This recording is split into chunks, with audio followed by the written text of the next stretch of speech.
Andrew. Thank you, Corinne.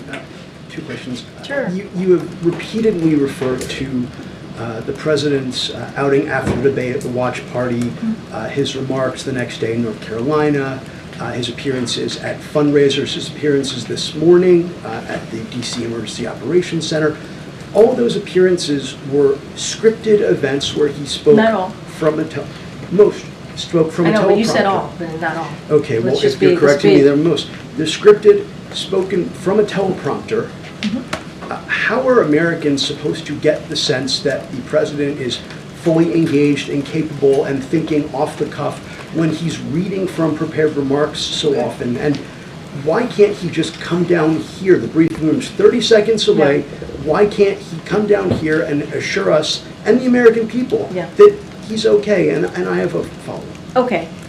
First of all, it wasn't all. It was, you know, when he was speaking in front of the audience, but it wasn't all. When you think about the tarmac, when you think about engaging at the Waffle House, when you think about engaging at the watch party and doing a very long rope line, and when he was at the tarmac, it was in the middle of the night, literally 2 o'clock at night.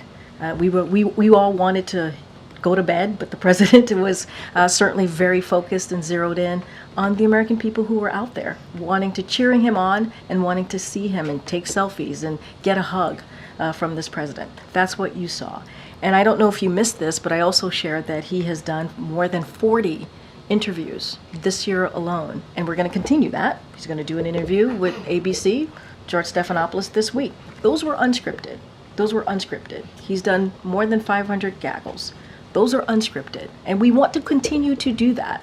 We do. We want to continue to do that. There's going to be a press conference next week, a NATO big boy press conference, as Justin has reminded us, next week.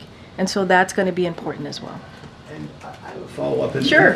One of my colleagues behind me shouted a similar question to what I'm going to be asking you, but I think I don't remember the question. Given what happened on Thursday, given the reporting in the New York Times and other outlets about the president's more frequent lapses, losing his train of thought, all of us saw what happened on Thursday where he simply could not form coherent answers to many or some, if you will, of the questions, and appeared to lapse into nonsensical answers at the end. We beat Medicare, for instance.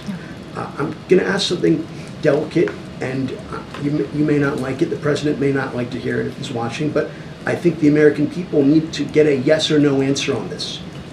Does President Biden, at 81 years old, have Alzheimer's, any form of dementia, or degenerative illness that would cause these sorts of lapses? And it's a yes or no question. And if you don't know, why don't you, as one of his senior staff members, know the yes or no answer? I have an answer for you. Are you ready for it? Yes. It's a no. And I hope you're asking the other guy the same exact question.